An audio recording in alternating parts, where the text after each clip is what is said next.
Great success. Can you guys hear me? Okay, cool.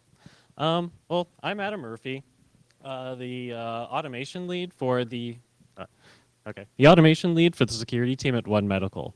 And One Medical is a primary care organization who is implementing both process and technology with the aim of reducing the total cost of care. Well, we're a relatively new security team at One Medical, and we have logs for sure, but they're kind of scattered all over the place, and this diagram really doesn't do the problem any justice. So we have logs, they're all over the place, and when an incident responder needs to go out and piece together the scenario for an incident, they have to go around to all these different tools that have varying interfaces and different ways of accessing that information. So during the course of an incident, this isn't really good for our resolution times, and it contributes to engineer fatigue. So we need to start pulling this all together. Real-time was never an original goal of this system, but as we were developing the prototype, we realized we were pretty close with 3-second event availability at our destinations. But what were our design goals? Well, foremost, we wanted to ensure that there would be a low barrier for adoption. This past fall, One Medical received a new round of funding with the intent of doubling our clinical footprint. So, needless to say, we're hiring. So, everybody's becoming quite busy, trying to meet their quarterly targets, and but we need the help of our sister teams in order to pull this off. They're the ones with the logs. So, when we are fortunate enough to get their time, we want to make sure that we're using it wisely. Ideally, in time, we would have this entire process automated, and the provisioning process itself would generate everything that would be required for integration. So we're not going to know upfront everything that everybody's logging to. So we want to be a bit flexible with our design requirements. So whenever we choose solutions, we want to make sure that they're environmentally agnostic. I'm the only person on the core implementation team at this time, so it's actually in my best interest to offload as much human task as possible. And we definitely have all these logs, and we've structured our project in such a way to kind of get the most bang for our buck, if you will, when we're onboarding. So if we have this really easy process of onboarding, plus we start with our highest impact of logs, we're going into mass volume rather quickly, and the system needs to be able to cope. And while we're on the topic of being able to cope, the system also needs to be able to survive failures and protect our data integrity. And storage is cheap, so where possible, we should store everything forever. And since we're a healthcare organization, we need to be mindful of compliance. We do our best to ensure that patient data doesn't end up on our logs, but of course we have to be prepared for that eventuality. So we completed this prototype over the summer. I think it took me about 2 months, give or take, a couple of weeks to pull it all together. This is what our overall data flow concept looks like. So I'll walk through each of these components and how each maps back to our original design targets. So Fluentd is a complete and pluggable aggregation system in and of itself. So, and it's also based in Ruby, which makes it pretty environmentally agnostic. You should be able to get it to run anywhere you can get the Ruby interpreter to run. This is also code that somebody else maintains, but even though somebody else maintains it, it's still a lot of endpoints to have to manage. So we're going to have to be good at this.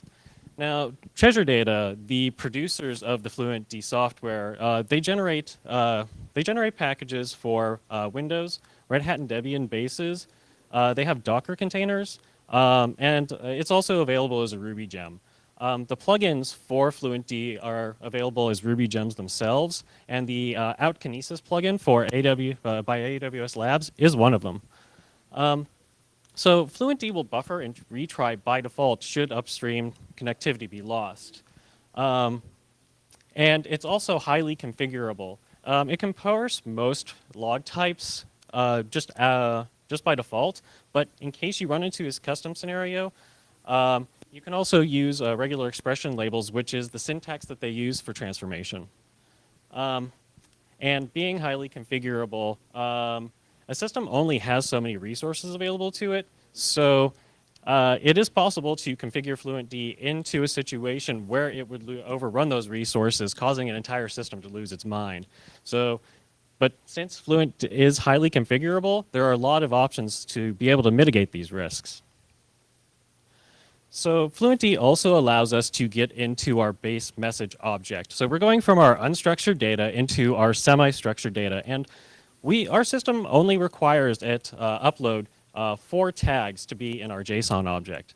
And that is time, which is a valid timestamp, which is parsable by Python's date utility library, and an event tag, which is a dot notation hierarchical data type indicator, the host name, which is simply where the message came from, and of course, the contents of the message.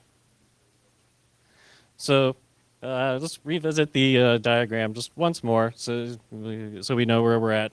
So talk about Kinesis data streams for aggregation. So once you've worked out the initial clients, this process actually becomes repeatable to the point of being programmatic. And since there's a Kinesis SDK available for most language, that makes it pretty environmentally agnostic. And with AWS worrying about most of the upkeep of the service itself, I only have to concern myself with the data. And Kinesis also stores records for up to 7 days. It's a time-based queue. And the point at which a record ages out is called the trim horizon. And of course, the scaling is just as simple as adding and removing shards.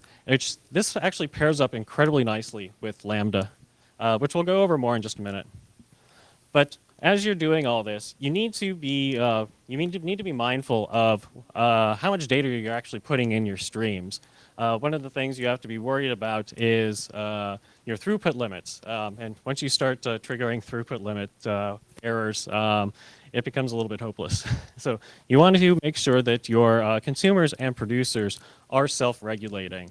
This took us a little bit of time to figure out because while it's very well documented what these limits are, there aren't really a whole lot of real-world examples on how to do this. And making it a little bit more difficult for us, most of that documentation is about either the core AWS API or something called the Kinesis producer and consumer libraries, which are additional abstractions on top of the API for more usability. But we're using Python 3, and the available SDK is Boto 3, and it makes trying to cross-reference those materials just a little bit tricky. But in time, it did become obvious that all of our producers and our consumers would have to be responsible for themselves. And we actually ran into another issue. Throughput aside, we didn't actually know what our initial prototype data sizes were going to be, so we just started throwing data at our data streams, which is the beginning of the chaos. So we tried scaling our streams, but there's actually a 2 scaling operations limit per day. So while we're trying to balance out our stream and quash all these errors, we can't actually size the stream appropriately to get past it, to learn what our next problems are going to be. But we actually pleaded very much with AWS support, and eventually they gave us 10 scaling operations per day, which solved the problem pretty quick. But some of the problems that we were running into were problems of scale. So we enhanced fan out was a relatively new feature, and we haven't exactly implemented this portion yet, but we are setting up to both develop and test at scale using multiple consumers. So all of our streams are production, but the processors that we attach to those streams are environment specific. This methodology doesn't work across accounts, so we end up provisioning our environments by VPC. So enhanced fanout actually offers us another opportunity as well. Now, we usually transform for a destination, and we write to all of our destinations simultaneously. So why not put enhanced fanout at the start of the stream so that we can create sort of several many-to-one relationships from our sources to our destinations. Now, let's talk about Lambda just a little bit here. So from the last couple slides, you might think that that's a lot of Lambdas to manage, and of course you're right, but it doesn't really have to be. You can worry about the containers, but you can pack all the source into a single file. You'll see here in a moment that we're not really concerned about taking too long to process, but the container itself has the entry point configurable, and you can put environment variables around your container. And as I was mentioning earlier, we scale up and down with shards on our data streams, and the concurrency or the number of simultaneous Lambda invocations that you can have at one time scales to match the streams that are being consumed. So this just automatically happens with Lambda. But we also decided that our Lambdas are going to have another function that are going to rate and filter the data for hot storage. So we call this process determining the event's fidelity, and our goal with this mechanism is to focus the data for hot storage, because right now, if we go all the way back to the beginning, like we have data everywhere, and in that data there is going to be a lot of clutter. So we want to spend a bit of time going through and really becoming intimate with what we're collecting. So moving from just the Kinesis API and into a Lambda, the data is actually a little bit different. So there is a trigger envelope around the Kinesis data, and the Kinesis data is the Kinesis envelope is a little bit different as well. Once you get to the actual data itself, it's the same, but that's going to probably trip you up in the beginning if you decide to take on something like this. You can grab a sample object for your development testing from the Lambda UI. So this one was a hard lesson to learn. Capture and handle every error. So if your Lambda fails, it will retry the batch. And this sets the stage for data duplication. Now, there are cases where it is okay to let the Lambda fail, but you have to accept that it is going to retry the entire batch. And not every error is going to be yours. As we were starting to round the corner and really get our errors handled ourselves, the Kinesis service itself started spewing its own internal errors. But as you're, I lost my place here. Right. Okay. And while you're setting up to capture and handle your errors, this is a good point to instrument for debugging.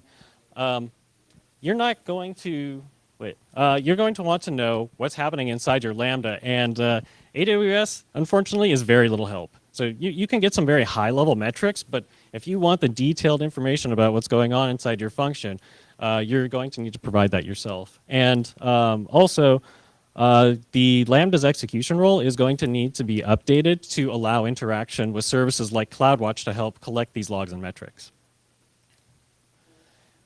Code. So this is a bit of what I'm talking about with the Lambda function. This is our Splunk PanOS handler, and you can see the very top line is a capture of time.time. And we do something very similar at the bottom, and this is the rate limiting. Our batch sizes are roughly 500 records, which is the maximum records request that you can have on the Kinesis API. So we only take what we can process in a single call. And the second line down from the top, actually within the function, is the initializing the list of records you're going to post to the Kinesis API. So it's a simple for loop, and we generate this thing called a hash key. Now, hash key gets assigned a couple lines down to this partition key in the record envelope. So as you're building a record itself, you're building an envelope for that record. The hash key determines which shard this record's going to be written to. So for every record, we generate this random hash key to make sure that we're writing evenly across all our shards all the time. Keep going down. So right here in the middle, this is our put records request. And notice I said capture every error, but I'm not capturing any errors that happen with this. So there are some cases where it would be okay for your Lambda for this to fail. So the exception that gets raised from this is actually a core API call. So if this entire thing fails, it's okay to retry the batch. And mentioning processing all the errors. So you check the envelope for the failed record count, and you can continue down. And you notice while failed record count is greater than 0, once you start getting errors in your batch, you want to make sure you process them until there are none left. Because then you would have a partial failure in your batch, and then again, duplicate records, or even worse, missing records. Is that it for this slide? Yeah, that's it for the slide. Okay, so let's talk a bit Firehose just a little bit here.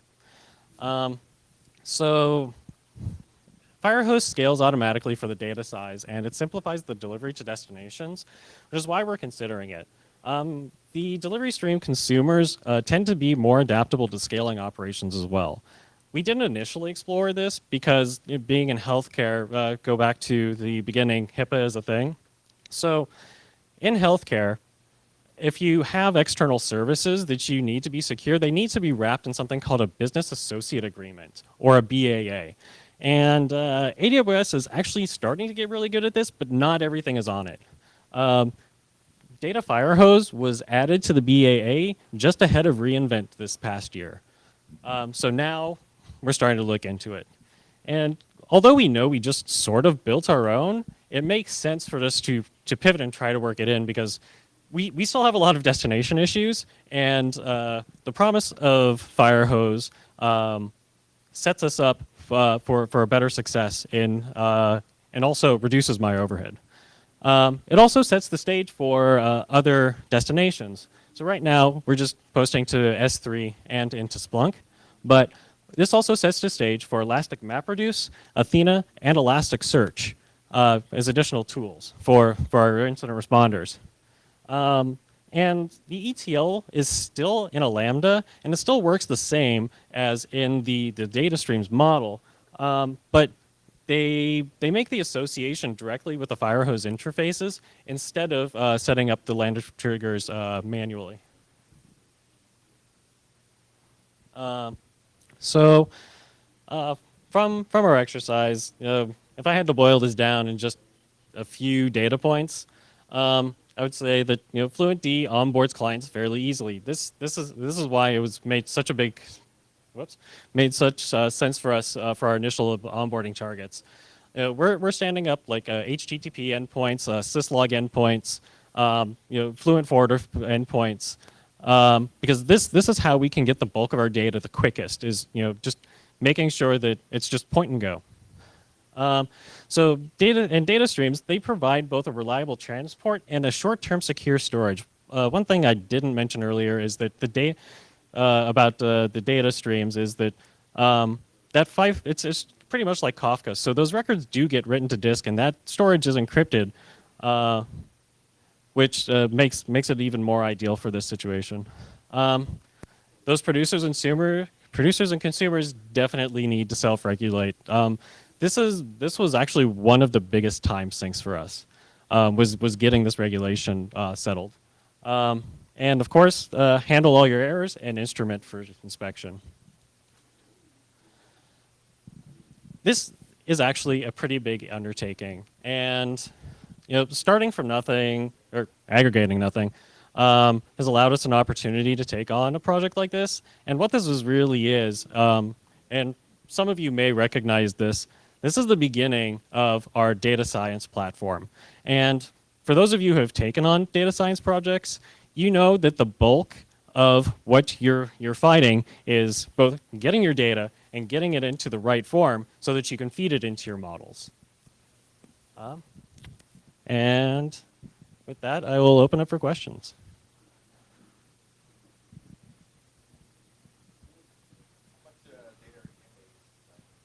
Currently, we only have about 10 gigs of data flowing through the system. Our Splunk license is 20 gigabytes, so we've gone and artificially limited ourselves so that we're forced actually to go back and write all those filters. So not big yet, but next time I present on this topic, we probably will.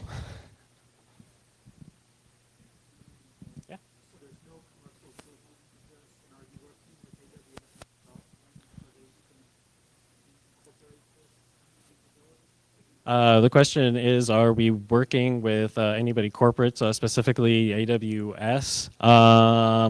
So we actually have been working with AWS a little closely, not too closely. They're very interested in what we're doing, especially since it's targeted towards healthcare, and that's a big push for them right now. But I don't know. We haven't talked to them maybe a couple months or so. So our engagement with them directly is kind of cooled off. Yeah, go ahead. So why did, because you want to do a data science program, and why you didn't just resort to RSS log, remote syslog all your data out of AWS? Yeah. So the question is, why not just rsyslog and be done with this? Well, syslog isn't always going to fit on a system. One portion of the system is our Active Directory logs that we're getting, and we could have put a syslog agent on there. But we feel that this is far more reliable because when you fire off for syslog, most of those implementations are generally UDP, even though there are TCP options available.